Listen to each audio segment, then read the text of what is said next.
3 information to include in the first slide of your pitch. This is Augusto Tonza, angel investor and startup mentor, and it's beginning now. Pitch analysis. Well, thank you very much for joining us. I've got George on the line as well. George is our sort of chief strategic officer based in the US. Good afternoon. Good afternoon.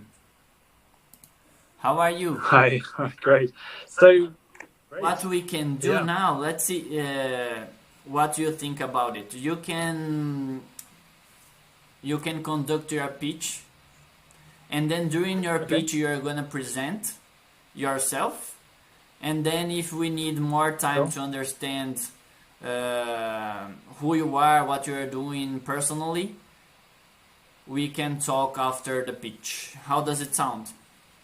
Yeah, that sounds good. I can do that. So essentially, I guess, it's always good to set out kind of what the problem is we're trying to solve before we kind of go into how, all the different fantastic elements of BikeNav. So if you're not familiar to riding, I think the key message is that for most riders, the most important thing is riding in groups, and it's about finding really exciting roads. And with current technology that we have, so smartphones and also GPS devices, you're kind of stuck between a rock and a hard place. You can either find really scenic routes and keep in contact with your friends, but you're probably going to do it at a cost. So you're probably likely to get a GPS device. Or you have the option of going low cost, where you're more likely to use something like Google Maps and Waze, where they don't necessarily have the functionality which is designed around the motorcyclist. So finding scenic routes and linking up with friends, there's kind of friction there. It's a little bit more challenging. George, you want to go to the next slide? Sure. So in terms of where BikeNav kind of fits in between is it really just it uses metadata from the road and pulls an algorithm over the top of it. And essentially, it uses technology to kind of bridge that gap between what are kind of mainstay navigation apps and purpose-built GPS.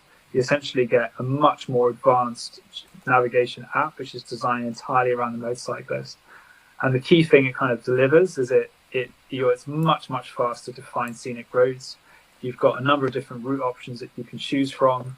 So getting out on the bike, taking in the scenery just happens all that much quicker. Sharing the route with friends is easy to do. You can set off in different places. You can all set off at the same time and kind of meet at the destination at different times. You never need to worry about losing anyone. And then you've got this friend tracking option. So if you want to meet someone later on, or you want to see where they are, it's very easy while you're on the actual trip itself to kind of find where that person is and kind of regroup. Do you want to the next slide? So this is kind of a bit of a breakdown of kind of the direction we're going in. This is something that we have been building. What we have at the moment is a navigation app, and what we're building is it's an app really around the community. So what that means is, rather than just having an app that you can use only when you're on the motorcycle trying to go somewhere or you're planning a trip, you'll have an app that basically users can use to look at other people's trips. So they can look at, particularly fantastic trips that people have been on, have written up, and kind of aspirational kind of trips that people can then save for themselves and then go on themselves. You've got events and meetups, so you can find events that are happening near you. So events that you'll be interested in that will be near where you live, that kind of basically meet your criteria and kind of curated towards yourself based on your interests. And you've also got places as well. So it's really kind of pulling out the most kind of specific content that's going to be most relevant to the motorcyclist, and just putting it right at their fingers. Then there's another advantage that we have as well, is that you can, so in the UK we have MOT, which is basically you need to get your bike serviced. It needs to kind of meet a certain criteria. You've got your insurance date, your renewal dates, all of that sort of stuff. All of that can be managed through the app. And the advantage of that is it puts the power in the user's fingertips, but it also helps potentially insurers further down the line, motorcycle manufacturers, dealerships, to stay that little bit closer to their audience. And what I say at this point is where we're going with this next generation of the app is not just about, okay, let's share content. It's really about, let's take the users who are that are interested in hearing about events and shared rides and places to go and all the different things that are happening, and let's take the businesses and let's create somewhere for them to cross over, where essentially the users have a huge amount of content which is relevant to them and that they're interested in and they get something from. And you've got the businesses that are able to share that content and they get information back that basically on how people are interacting with that content, what's most interesting, what they want to hear more about, to help them develop any kind of new content, but also product lines. Do you want to go to the next slide? So again, this is kind of what I'm talking about. Is it's really kind of integrating those kind of three different audiences where you've got the riders, the brands, and then the data. So the riders are benefiting from sharing a small amount of data, and so are the brands. So the brands are actually kind of, we've got a couple of people we've spoken to already, but on board to kind of share content and get information back. Go to the next slide. Yeah, next one. And so this is kind of where we are today. So we launched in September of last year. The app was ready to go. It was built, and basically we've had a fairly encouraging growth pattern. We're now at roughly around 15,000 registered users worldwide. Of that, we've got roughly about 2,000 who are paying members. We recently reviewed our pricing policy. Initially, we were charging $4.95 a month. We've reduced that to $1.99 or $14.95 a year, and that's just seen a huge spurt in growth because of that new pricing model. But even with very minimal marketing investment, we've seen a fairly steady growth, particularly in the US and in the UK, but generally kind of in most of the English-speaking countries. I will also point out that the app is actually available globally. I just did a trip from London to Morocco using the app, and it works absolutely fine. And although it's very much focused on English-speaking countries, we have got a plan to kind of to have the app translated into lots of different countries worldwide to kind of reach a bigger demographic. Should we go to the next slide? And this kind of talks about the journey that we've been on. Something that I haven't touched on is, there's a couple of interesting things like us getting a great rating in the iOS store and all that sort of stuff. But the key thing that's been we've been really excited about is building partnerships. So that's something I've been personally quite involved in. So we started off with a partnership with a company called Bennett's Insurance, who are one of the UK's biggest insurance companies, owned by Saga in the US. And we started off basically as a reward. So within a few weeks, they launched us as a reward to all of their customers. And we've gone from, last week we actually met with them, and we've gone from just a rewards partner to now a navigation partner. So they've already committed and they're putting a contract together to share their infrastructure. So essentially all of the shared rides and events will be hosted on BikeNav rather than any other digital platform. So we are now kind of going into a kind of a brave new world of basically providing a digital platform for essentially motorcycle insurance companies. So already this sort of next generation of the app is already kind of starting to attract customers who are seeing it as a way of potentially outsourcing their digital systems. And we've also attracted 3 other partners as well. So there's a company that helps people to learn to ride called Ride2. There's a small kind of grassroots group called the Weekly Ride who basically find trips and people for them to ride with. And then we've got the latest one is the Bike Shed. So the Bike Shed have got a huge following in the US and the UK. They organise lots of events, and they're just setting up a new massive kind of location LA at the moment. So they've got a global following, about 500,000 people on Instagram and on YouTube, and have got a number of different celebrities on their gold members list. And we have launched as their navigation partner going forwards. Shall we go to the next slide? Yeah, let me just make a couple of points. Is one, this is the platform has been done so far on iOS, and so Android, as it says there, Android development is coming, which is another 80% of the market that we're not even tapping.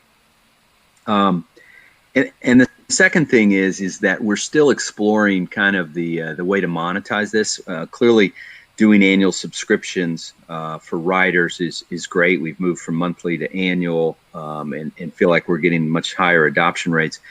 But we also see a lot of opportunity to take the data that we're getting to do advertising through these partnerships with these strategic institutions.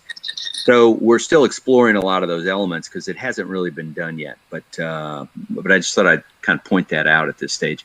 Do you have any questions so far, by the way? Not so far. Let's continue. Let's go through all the presentation, and then I make comments afterwards. Okay, great. So I've kind of touched on this already about these the different partnerships that we've established. So maybe go to the next slide. And so essentially what we're looking for is to raise £250,000. We have already secured £150,000 through 2 angel investors. And essentially what we're looking to do now is really raise the remaining 100,000 ideally through about 3 other angel investors. I'd say is kind of the maximum. And of course we want to make sure that we're establishing the right kind of partnership. So it's not purely just an investment opportunity. We're also looking to kind of leverage off that person's kind of background, skill set, network. We're kind of looking for people who are going to take an active interest in BikeNav, as well as obviously looking at it as a kind of investment vehicle. But essentially what we've been kind of busily doing has been developing the app. We're actually very close to finishing the first development of the app, where we're kind of looking to build on is essentially it's kind of expediting the process really. It's not just about releasing the app. It's actually about creating not just the infrastructure but the content as well. So a big part of that is going to be basically organizing events and marketing and attracting influencers to kind of build aspirational content, going out to lots of different businesses and attracting them to come onto the platform. So essentially it's kind of, we've kind of built the stadium and now we're nearly built the stadium and now we need to fill it. And in order to do that, and we want to do that as quickly as possible, that's why we're kind of looking down the investment route. We'll go to the next slide. And so this is kind of what we've touched on.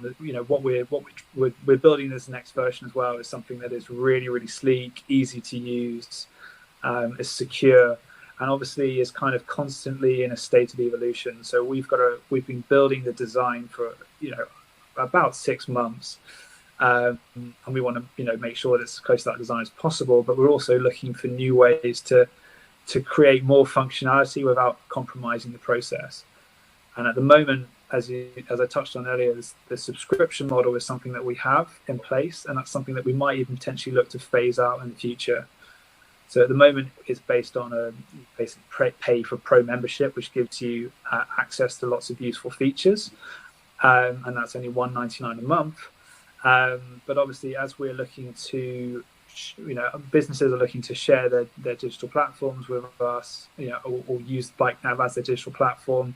As content becomes kind of fairly key to the next version of the app, where we're anticipating people will want to have their content featured so it appears on more people's screens, and so that could potentially form a new form of revenue. What we're trying to avoid, however, is kind of going down the full advertising route, where you end up actually compromising the experience. We're looking at kind of making it as sleek and easy to use and accessible as possible. That's kind of always going to be the key. Do you want to go to the next slide?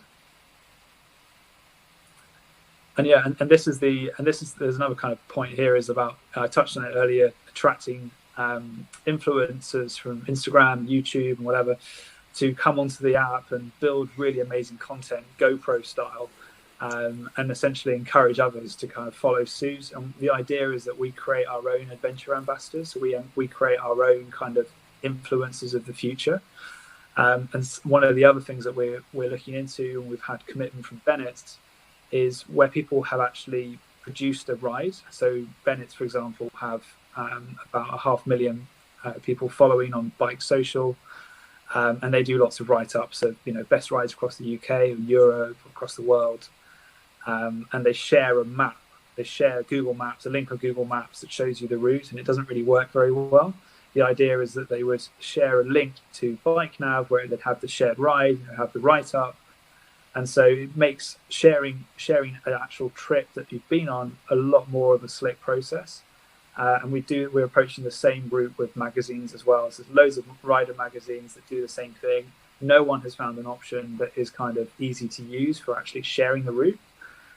Typically they send you a Google Links, which doesn't work, or there's no infrastructure for it, or they just list off all the roads or towns that they went through. And so it's just not necessarily a frictionless process. So that's something that, an added benefit that we can offer with the app. We go to the next slide. Actually we can send you that if you're interested. And then this is the rest of the team. So George and myself you've already met. Johnny we referred to earlier. So Johnny is actually an app developer by background. So he designs apps, has worked for all sorts of amazing institutions. And also as a motorcyclist, and this whole idea was really built through his kind of own experience of really discovering motorcycling last year. He went on a trip to Amsterdam, and realized very quickly the limitations of Google Maps in terms of finding an interesting route. And Zaid has just joined as our CTO. So he's an app developer by background and has been building Android apps for the last 10 years. So he joined about 3 months ago and has been busily building the Android app as we speak, as well as leading the development of the new version of the iOS as well. So he's kind of overseeing this kind of next generation of the app. And I think that's it. So that is everything from us. Interested to hear your thoughts, Augusto. Great. Let's go back just one slide. I want to just the sentence. Riding a bike is like art, something you do because you feel something inside. Valentino Rossi. Great. What I want to do is to talk about, to separate my comments in two. The first one will be related. The first part of the comments I want to do is related to the pitch itself. Mm-hmm. And then I want to make some comments on the business itself. So mm-hmm. George commented about how about the business model, how to make money, some alternatives that mm-hmm. you are thinking. I'd like to comment on it. But what I want to do is, George, if you could still share the screen, let's go back to the slides. I want to make comment in some of them. So I believe that the best way to go is having the slides on the screen. All right. Great. Let's start from the beginning. First page. I haven't seen the first two slides. I started with the problem. Yeah. Here we have a picture. The first thing that you're gonna present for investor when you are in front of them is your front page. So the first page is exactly the one that we are seeing now. And what you have here, you have a very good picture that present your target market, that present your brand, your logo, Yeah. And one little thing, but which is very strong that I miss in here, is a sentence. If you could include your value proposition as an opening sentence for presenting your startup, it will create all elements that a front page should have. And what would be? It would be brand awareness, and it would be emotional connection. Yeah.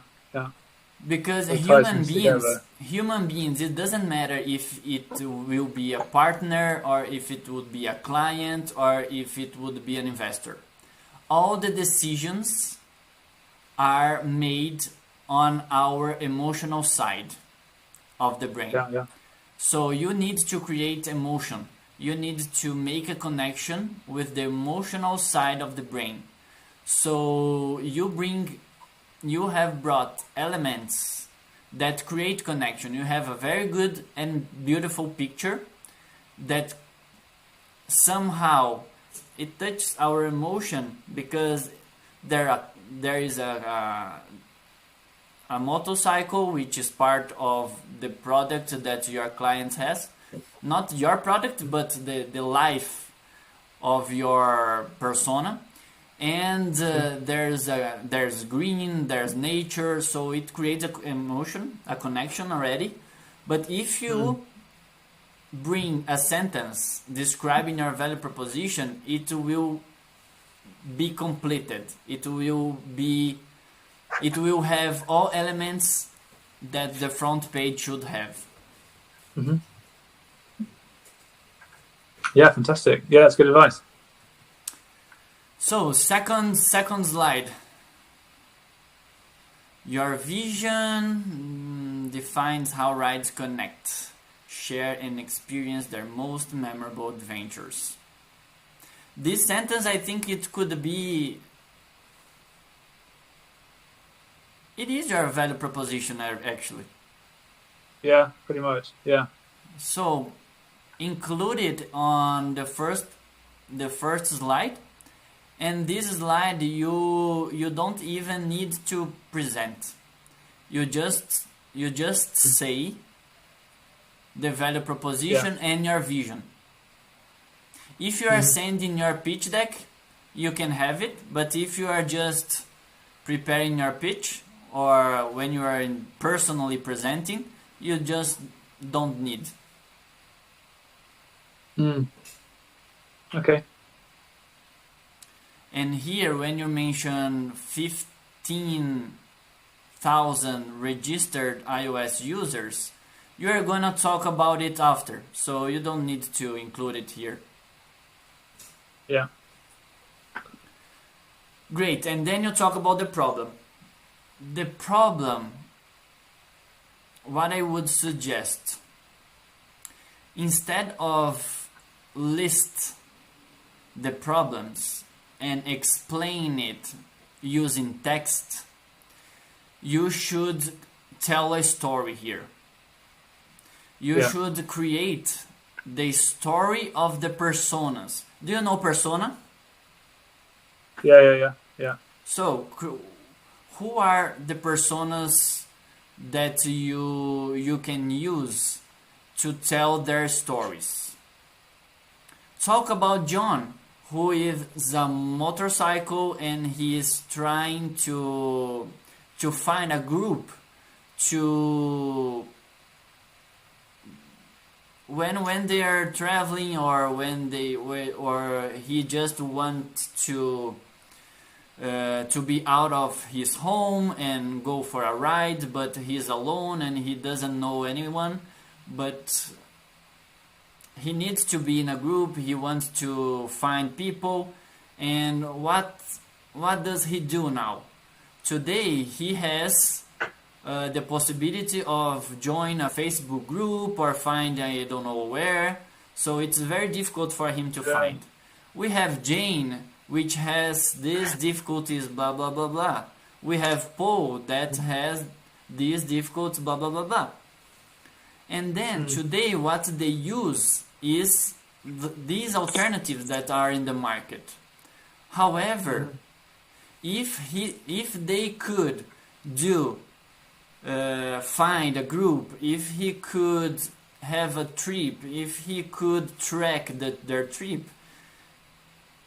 their life would be easier and they will be more happy. And that's why we bring our solution to the market.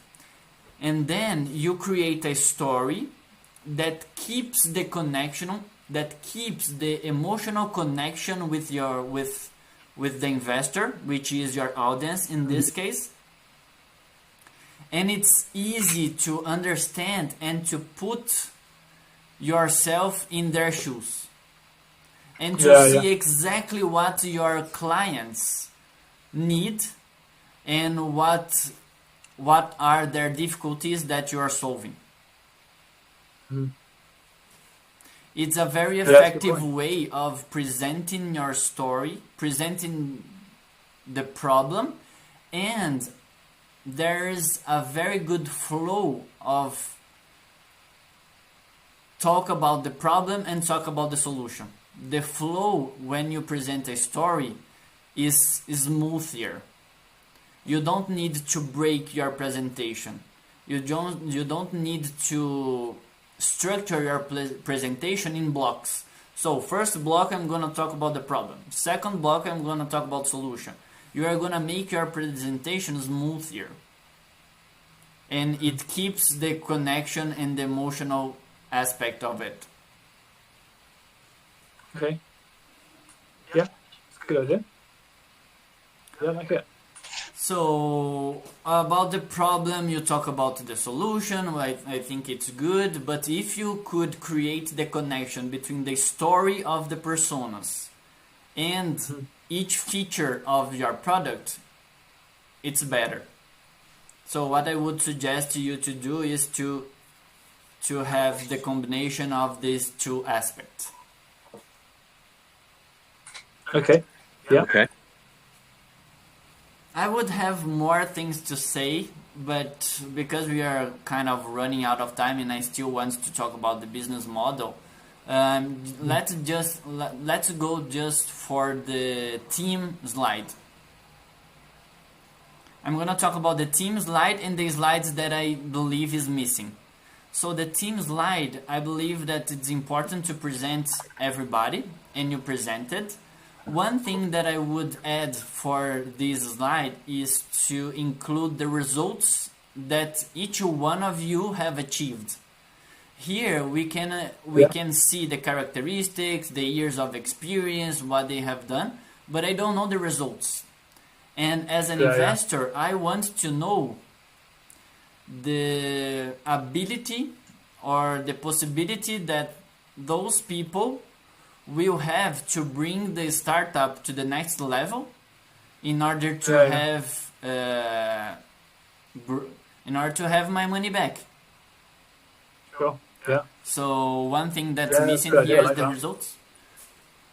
And good point. And a few slides that I think it's missing is pricing, which is related to the business model that we're going to discuss.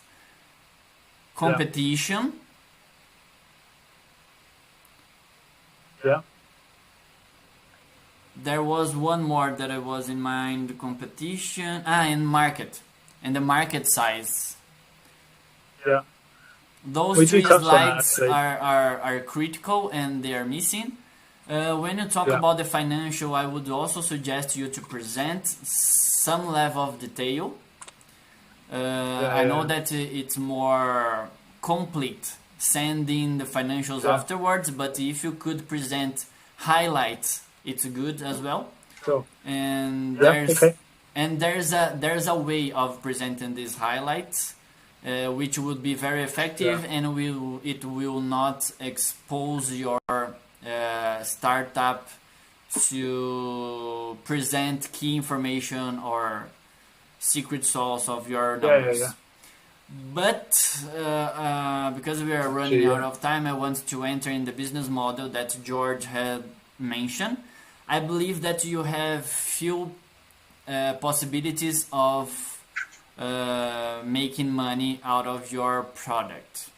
One of them is what George mentioned, which is annual fee or monthly fee for the users, charged for users. Another thing is data to sell to partners. And what George mentioned as well was ads. Include ads when because people are there and you have data and you can include ads. One thing that I want to mention related to the business model, and I'm talking here without entering too much on the business. I'm not a motorcycle, so I don't know them very well. I don't know the public very well. I would need to study a little bit deeper and to understand a little bit deeper your business. But just out of my thought here, what I believe that you could consider when defining your business model is that I missed the market size because of what I'm gonna talk to you right now. When you have your market size and you have your addressable market and you understand your persona, you have a very clear idea of how to approach this client, what is their needs, and what value are you bringing to them. If you are bringing value to them in a way that make them not will to pay for your service, you need to think on another way of making money. So the key thing for your business is to bring people to your platform. If you think on charging them to use the platform, they might be seeking for other possibilities of using substitute devices or substitute platforms or substitute social media in order to reach their goals. So there's probably a market out there. I believe that having the correct business model will make you finance your operations easily, but there's no correct answer. You need to test and to understand the willingness to pay for the users or other partners. So it's one thing that should be in the roadmap. Another thing that I miss on your presentation is the roadmap, because you presented the timeline, but you didn't present the roadmap. Only you present the roadmap in 3 slides, I believe, when you talk about the money that you need for each part of each how would I say topic. It's not topic, but for advertisement, for development, and for the third thing that I forgot now. But you mentioned those actions, but what the investor wants to see is, okay, so I understand that you have to work on these areas, but when are you going to do that? When it will be ready? What's the ROI of each activity? How much are you going to make out of each one of them? So all those aspects should be included in your pitch deck as well. Sure. Yeah. Okay. Yeah. Good point. Raul and George, do you believe that my advices were helpful? I could help you with. Yeah, absolutely. Yeah. And in terms of yourself, is this something that you potentially would be interested in as well? I believe that as an investor, if I had to choose to invest or not, I would say no for now, because I didn't see clearly in the future what would be the return on my investment. I don't have a clear view and sense of the potential of the business. Okay. But I believe that it might be a good business, but if you could prepare your pitch in a way that presents all elements that investors would require, maybe I would say that I want to understand more and look to your company carefully and go into details. If it makes sense, we schedule another meeting, you present your pitch again, and then if you are still interested, and I see that there would be more points to work on, I can talk about the mentoring program and the process to be accepted in the program. Would it make sense? Okay, fair enough. Yep, fair enough. Yeah, that sounds good to us. Great. Well, fantastic. George. Thank you for your time. It was very nice to talk to you. And as soon as you have talked to the guys and have time to prepare the pitch, considering the suggestions that I've made, we can schedule another meeting. Perfect. That sounds great. Thanks, Augusto. Great, Raul and George. So nice to talk to you. Have a good afternoon out there, or night, or even, I don't know. Yes, you as well. Evening for me, yeah. Thank you very much, guys. All right, cheers. Bye-bye. Bye-bye. If you like this video, please give your thumbs up for us. If you want to follow me on social medias, look for Augusto Tonza. And if you believe this video will make sense to share with someone you know, feel free to do it. Bye bye, see you on the next video.